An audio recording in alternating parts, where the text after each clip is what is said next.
wabarakatuh. Baiklah, pada kesempatan kali ini saya akan menjelaskan materi kelas 11 SMA, yaitu pada KD 3.2.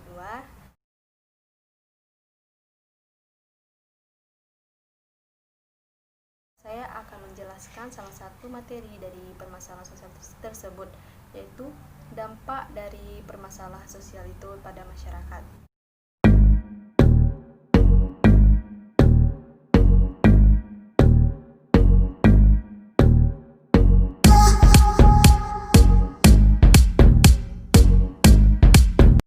Tidak hanya memporak-porandakan anggaran negara, pagebluk COVID-19 turut mengoyak angka pengangguran dan kemiskinan.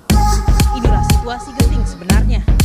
Indonesia dan dunia sedang menghadapi masalah yang lebih kompleks dibandingkan dengan saat krisis ekonomi 2008. Pembatasan sosial berskala besar alias PSBB menyebabkan penduduk kehilangan pendapatan. Angka pengangguran dan jumlah penduduk miskin pun menganga. Dua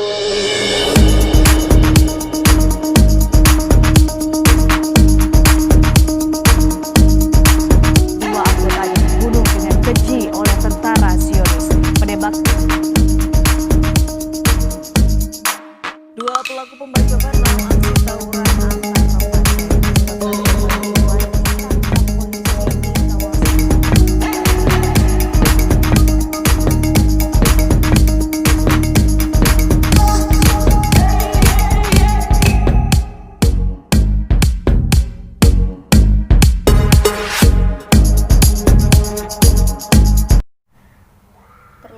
Permasalahan sosial sering terjadi di masyarakat, apalagi kita sudah melihat langsung permasalahan tersebut, dan dapat diartikan bahwa permasalahan sosial ini adanya ketidaksesuaian unsur kebudayaan yang ada di masyarakat, dan ketidaksesuaian ini mengakibatkan terjadinya situasi, kondisi, dan perilaku yang tidak diinginkan dalam kehidupan masyarakat. Dan ketidaksesuaian ini mengakibatkan dampak pada masyarakat. Dampak dari permasalahan sosial. Apakah itu dampak? Dampak adalah akibat, imbas atau pengaruh yang terjadi, baik itu negatif ataupun positif, dari sebuah tindakan yang dilakukan oleh satu kelompok yang melakukan kegiatan tertentu. Dampak dari permasalahan sosial, yang pertama meningkatnya tingkat kriminalitas, yang kedua adanya kesenjangan sosial antara orang kaya dan orang miskin, yang ketiga adanya perpecahan kelompok, yang keempat munculnya perilaku menyimpang, dan yang kelima bertambahnya pengangguran.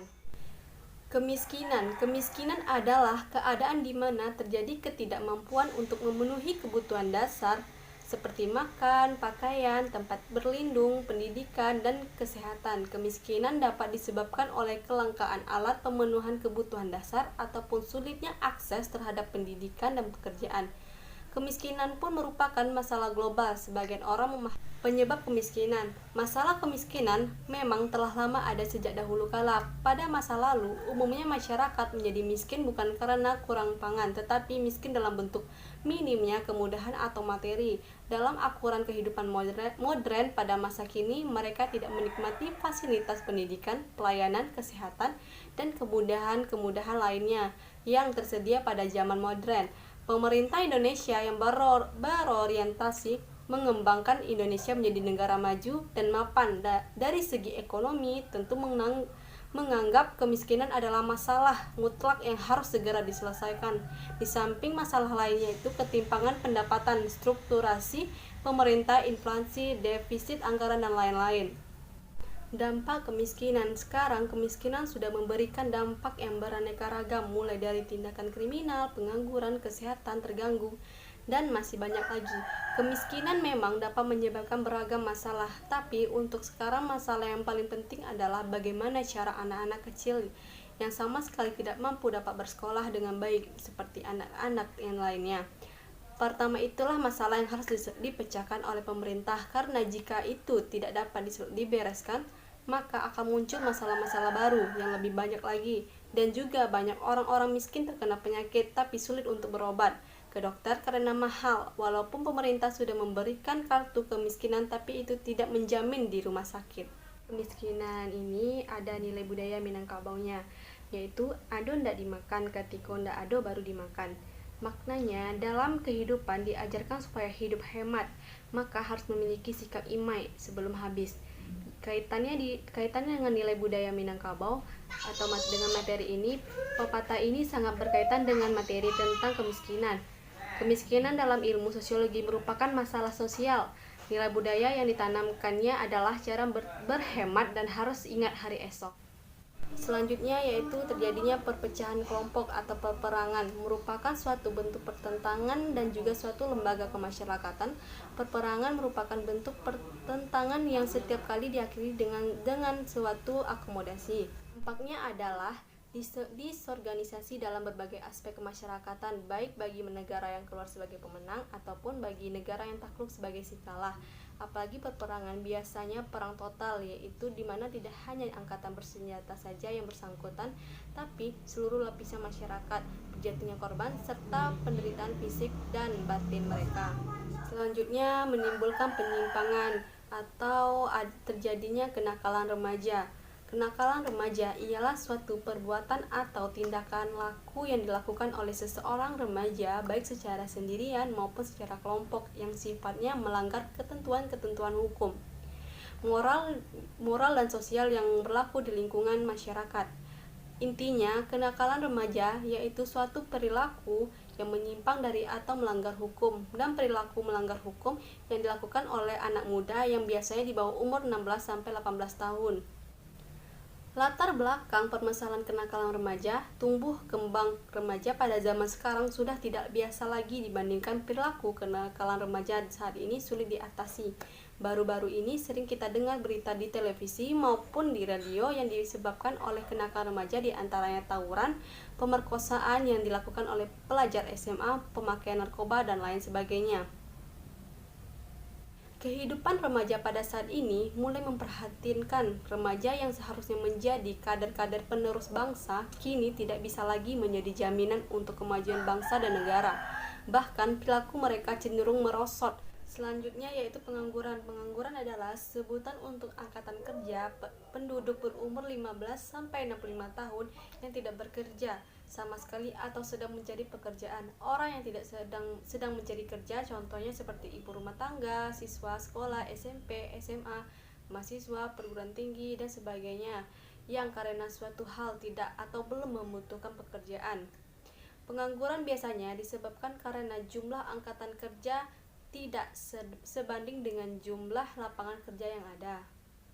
Selanjutnya, pengangguran ini memiliki jenis-jenisnya. Yang pertama, pengangguran terbuka. Pengangguran yang tidak memiliki pekerjaan bisa jadi karena belum mendapatkan pekerjaan atau memang tidak mau bekerja. Pengangguran terbuka ini disebabkan oleh lapangan kerja yang tidak tersedia atau tidak adanya kecocokan antara lowongan kerja dan latar belakang pendidikan. Yang kedua, pengangguran terselubung. Pengangguran terselubung ini yang terjadi karena tenaga kerja tidak bekerja secara optimal atau produktivitasnya rendah. Kondisi ini bisa disebabkan karena tidak kesesuaian latar belakang pendidikan atau pekerjaan tidak sesuai dengan bakat kemampuan pekerjanya. Dan yang ketiga, pengangguran siklikal atau kondisi ini terjadi karena adanya perubahan dalam kegiatan perekonomian negara. Mundurnya perekonomian akan mengakibatkan daya beli masyarakat yang juga menurun, sehingga perusahaan akan mengurangi produksi dan memberhentikan karyawannya.